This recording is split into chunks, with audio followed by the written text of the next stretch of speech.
Yes, absolutely. And then making sure that you've configured said software, because not all of the security tools are turned on by default. Exactly. In your any virus, any malware. Right. So go through and make sure the things that could be turned on are turned on. Right. And if you're not sure, then have the discussion and get the ground truth on that. Exactly. Right? Hi, I'm Eric. I'm Mike. And welcome to Cyber Sitrep. Ooh, 3 in a row. We're doing it. We're rocking it today. Must be these shirts. We got to always so. Wear these shirts. Yeah, That's with the proper deal. collar. That's right. Now that I have a collar on, I'm more professional. Yeah, exactly. It's like automatic. It's great. So I kind of see the whole suit and tie thing sometimes. No, a bridge too far? I tried, Bridge guys. too far. I Bridge tried. too far. I know. Oh, God. This is about as dressed up as we're going to see Mr. Crandall. Yeah, I try. I like my Hawaiian shirts and my T-shirts. Oh, yeah, Hawaiian Shirt Friday. Yeah. Did you guys do it on Friday?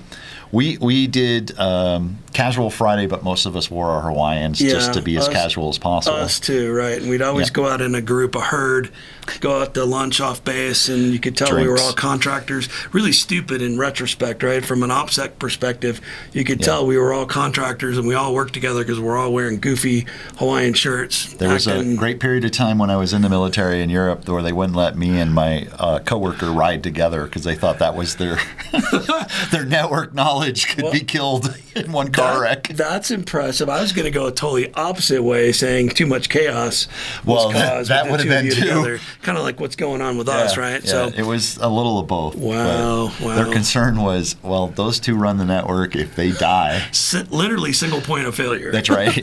Let's not do that. Wow. Okay. Well, Mike, what are we talking about? So we're going to follow up with our Cybersecurity 101 series, where we're helping small businesses figure out what they can do, and we are in ring 1 of that series. Yeah, so we just did the intro, we did the core. Once again, core, super easy, quick, cheap. Ring 1, once again, a little bit bigger than the bullseye, but not by much, so still pretty easy to do, common and sense not stuff. Super expensive. No, not really, right? And once again, you guys are going to be underwhelmed. As we tell you this stuff, going, guys, this is just so easy. We know this. Do you, though? Do you really know it? And are you doing it fully? Exactly. Thank you. There it is, right? Because I don't mean to sound jaded or biased, but a lot of our experience has been with even established customers that they're not doing some of this stuff, even at Ring 1, not consistently, to your point, right? I've got antivirus, and I'm like, great. They're like, well, the subscription ran out last year. Yeah. Is it still good? Exactly. No, it's useless. It's not doing anything for you. There used to be way back in the day, I see why they say that, right? There used to be a grace period. Not anymore, right? True story, our antivirus just expired because we're moving to a different platform, and I knew it was going to expire, and literally to the hour from when we purchased that license, it was no longer functional. It was still installed, but it gave us the big middle finger and said, yep, nope, not doing anything for you. I was imagining a 3, 2, 1, and they're like, you're on your own. Yeah. Pop up. Well, it was pretty close to that, right? And I'm like, okay, I could appreciate that. And then we pivoted and went with another product. But yeah, to your point, no grace period anymore, man. Nope. It's either on or off, and you're toast, right? So exactly. So great. I'm glad you mentioned antivirus, because that is the next thing, right? We talked about the two things in core. We talked about identifying and backing up your critical data. By the way. Thank you. Once again, he's smarter than I am. He's got the ASVAB scores to prove it. No. It's okay. No. All right, another topic. And then training, right? That was core. So antivirus, you got to have it. It's non-negotiable. We don't care what platform you're on. That's right. Windows, Mac, Linux. And I know I said Mac, and people still want to disagree with me, and you're wrong. You need it on all three of them, right? Everything needs some antivirus or anti-malware, even better. Absolutely, yeah. And back in the good old days, I just want to spend a second on this. A lot of people thought Mac didn't need antivirus because it wasn't a very big market player, and that was true, right? Yep. So hackers always go for the lowest hanging for biggest return on investment. So Apple wasn't big back in the day, way back in the day, right? Well, they're huge now, right? And so now they're targeted a lot. So your built-in system integrity profiler, your gatekeeper, those are all great things, and I love Mac OS. I'm not hating on it, but that is not enough. You need a dedicated. I always say the chicken in the hen house too. You got to make sure that the fox isn't your only protection, right? You want to make sure that maybe you have something outside of Mac or Windows or absolutely. Because I want to have somebody else watching, not just me. Yeah. Yeah, and in the good old days, you could get separates, right? So you could get antivirus, you could get firewall, you could get all that stuff separately. But now they're just all bundled together, right? So the new sexy term for it is Unified Threat Management, right? That's UTM. Right. And so you'll see the two used interchangeably. Unless you're using a free and open source product, the odds of you just getting an antivirus product are zero, right? So realize there's going to be some overlap, and that's a good thing. Look at that, see what, don't take our word for it. Utilize a resource called avcomparatives.org. They're an independent rack and stack. They're agnostic. They do quarterly tests, right, for home grade and business grade. And once again, since this Sitrep is Cybersecurity 101 for small businesses, you will look at the enterprise test, right? You're not going to go with the home-based antivirus. You're going to go with that business grade, right? That's right. See our other Sitrep on that, where we talk about that, the benefits of going with business over home, et cetera, right? Yes, absolutely. And then making sure that you've configured said software, because not all of the security tools are turned on by default. Exactly. In any virus, any malware. Right. So go through and make sure the things that could be turned on are turned on. Right. And if you're not sure, then have the discussion and, get the ground truth on that. Exactly. Because you're paying for it. Why not use it in your environment? Exactly. And some things they don't turn on because it's just not intuitive. Right. And so they want something for PUP programs. What is a PUP? I'll have to look that one up. Yeah, I am drawing a blank on it at current moment. It's a term that basically it's a program that you don't expect to run is running. Right. And malware can look for that, but they don't always, because they don't know if you're running programs like that. Is it legitimate or not, right? Yeah. And so to that point, not all UTMs are created equal. So utilize that comparatives.org, AV Comparatives. Take a look. And what's nice, what I love about their site, Mike, is that they have over time. They have historical test results. So if you want to track vendor A, and they've been testing it for the last 4 years, you can see the trend line. You can see, is it consistently, at about 95 or above %, or did they have a bad year, or did they get better? And one of the success stories I would like to just mention is I remember noticing that Microsoft Defender started out as a substandard poor free implementation, right, if you had Windows. But if you look at the AV Comparatives results year over year over year, it's gotten better, and it's a darn good solution out there now, right? It is actually doing, baked into your OS. Yeah, I don't knock it anymore. No, I encourage it, right, for people that want to save a few pennies to get started. It's not a bad option, right? So don't take our word for it. Look at the independence there. Make sure you invest in that in your organization, right? Absolutely. And it comes with your system, so no cost. You have it already. That's a good point, though, and that's what I wanted to go into as just a segue.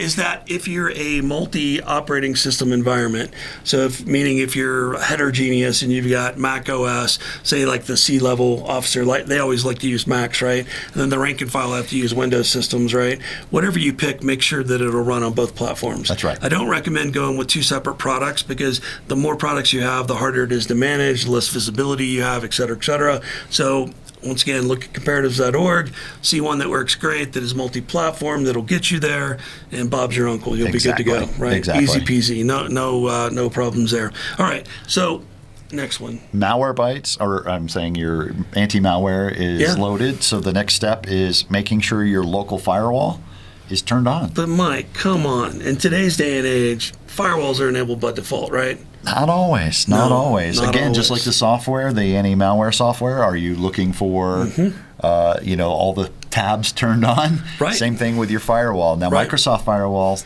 the Microsoft Defender firewall, is now seemingly turned on by default. But again, check the settings. Right. What is it actually looking for? And if you're a child of the 80s like we are, the saying is trust but verify. Trust but verify. So it's there. Make sure it's on. Yeah. Make sure that it's protecting you for the things you want it to protect you for. Exactly. And then make sure, like you were talking about the Mac OS, it doesn't necessarily come on. No. And I've got to look. I remember not too many revisions ago, it was not enabled by default. You had to turn it on. Now, Windows had already gotten beat up for that for decades, right? Because theirs used to not be enabled by default. Exactly. And now theirs is. But to Mike's point, Don't trust that. Verify it yourself. Make sure it's enabled. And then finally, Linux, wild, wild west, right? It depends on the distribution you're running as to whether it's even installed. That's and right. if it's installed, maybe it's not enabled. And some, it's absolutely enabled. It just depends on what distribution you're using. So once again, check. That's right. Don't assume. Most of your Linux, you can run IP tables as your local firewall as You're well. dating yourself, man. Look at you, old school. Wow. Doing a command line. Yeah, wow. You're making me feel old. But yes, there are multiple versions out there. It's been a while since you've turned keys on a Linux box, right? I do it for class. Okay. And I can run through the basic commands. For class. And I tell them all that you're not going to be an expert on Linux because you don't know all the commands forever. That's true. They will leave your brain. And one of the first things that I learned, learning system administration, that I teach everybody that I work with is get to be really good with the pages, the manual pages, right? I call it the Spanish novel. You have to read the manual. Yeah, nice. Point is, look it up, right? You're not going to remember all those switches, flags, etc., and that's all right. Look at the man pages; they'll save your bacon. Exactly. Okay, so firewalls, antivirus, right? All the technical stuff, super easy to do. Now let's talk about passwords. Yes, we all have them. Our all favorite thing, right? I mean, love it. You log into things daily, right? So. Password is not a good password. Oh, yeah, right. Yeah, PASSWORD. I like to say incorrect, though, is my password, because then when I type it wrong, it tells me my password is incorrect. I know other smart people like you that have done that, and don't do that, everybody. It doesn't work out well. It's not a good password. It's not a good password. So speaking of that, what is a good password? What makes a good password? So you want to have a password of, we like to say, a minimum of 12 characters. Okay. Yep. Upper, lower. Special characters, right? And it needs to be unique. Numbers, yeah. It has to be unique. Don't use it on all your accounts. Everyone should be different, right? And don't just add a 1. And that brings up a great point. If you have multiple accounts on a system, don't use the same password for all the accounts. Please don't do that. No. See our other Sitrep. We talk about password managers. There's no reason to do that anymore, right? Nope. And for God's sake, all of your internet-facing accounts you use, they better have a unique password that's different, right? Exactly. And then if you can, two-factor authentication. Well, right. And that's where I was going to go. Step up. Yeah. We're going to talk about that here in just the next ring. I believe we're going to get an MFA, which is great. And that's why I just wanted to segue, is that passwords are going the way of the dodo, right? They are. Because they're just getting easier and easier for bad guys and girls to exploit, take advantage of. We know this. That's why we're going to require you guys to use multi-factor authentication. You've also heard of things called passkeys, certificates. They're all very similar in nature. It's that second form of authentication. And eventually, passwords, as we know it, will go away. But for today, according to National Institute of Standards and Technology, as long and complex as you can make that password, that's right, is the stopgap until you get to true multi-factor authentication with those certs and digital identity, et cetera, and you don't have to worry about a password anymore. Right? One of the easiest ways into a network is a previously lost or stolen password. Yes. You use the same passwords. Yep. You shop at a store online. That store is breached. Your username and password is released. I'm going to try that password on all your accounts. You bring up a really good point, Mike. When I was a lot younger, learning this stuff for the first time, I thought all this was BS, right? That, people saying they use the same password over and over. No, that didn't happen. You're making that up. I've seen it, everybody. I've done it. It's true. It's human nature, right? Yep. Psychology. Go back to that social engineering piece. Educate your people. Or they think they're clever. And that I don't use the same password. I have password, and then I have password spelled backwards. Right. I'm like, okay. Or, we do or password 1. A permutation, right, on that. Yeah, don't do that either. See our other Sitrep on that. Point is, as long and complex as you can tolerate for now, and make MFA non-negotiable when we talk about Ring 2, and we'll have you covered. And then finally, patch and updating your systems. You're only as secure as your last patch. Absolutely. Because what a patch or an update effectively does is says, hey, there was a problem, a vulnerability in the system that was discovered, and we fixed it for you. Good to go. However, if you don't update your system, your system is now vulnerable to that. So you mean my Adobe Acrobat Reader that hasn't been patched for 2 years, it's still not secure? Not secure. No, not secure. At all. A big example of that was Eternal Blue, which was the NSA hacking tool. Yeah, look that up online. Great article. When it finally got discovered, it got patched. But then Russia attacked Ukraine, caused $3 billion worth of damage. And this was over a year after the patch was made available, right? Exactly. All they had to do was update their systems, and they would have been safe. Yeah, so see our other sit rep on maintenance. That's right. Because we're not making this up, right? I mean, we have the 0 days that hit you that you can't defend against because there's no known defense against those. But the vast majority of these attacks are for older exploits, right? Older patches that haven't been put on, and there's no excuse for that. And if anyone wants to raise their hand and say, I'm still using Windows 95, you're really out of date. You're going to have a bad time, right? Exactly. I don't think you can get patches for that anymore, but I'll have to look it up. Yeah. You cannot. And you're soon not going to be able to get patches for your Windows 10. That's right. So speaking to small business. October, right? October, Windows 10's end of life, meaning you can't patch it. If there's a new vulnerability, right.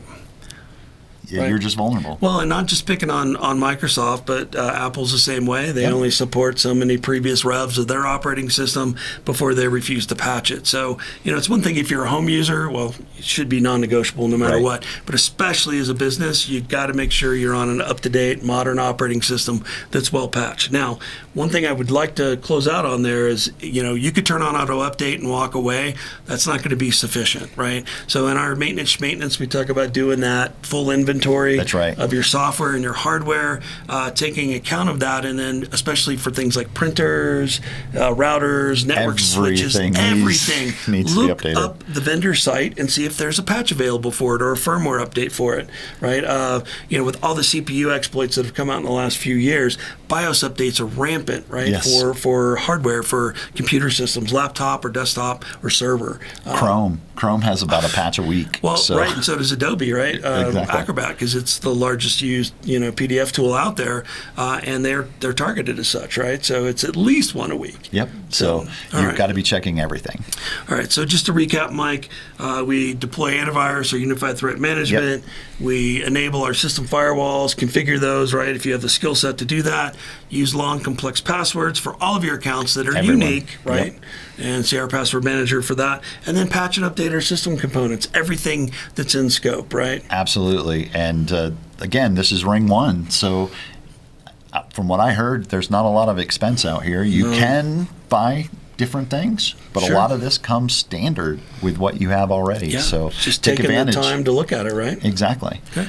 All right. Well, I want to tell you that we are coming to you from the Studio 809 Community Broadcast Studio at the Next Us, which is a professional cooperative environment for small businesses here in downtown Colorado Springs. We want to thank them for having us. And also, we want you to like, follow, and stay tuned for the next series, Ring the next 2. in the series, where we're going to hit Ring 2. Thanks, everybody. Bye.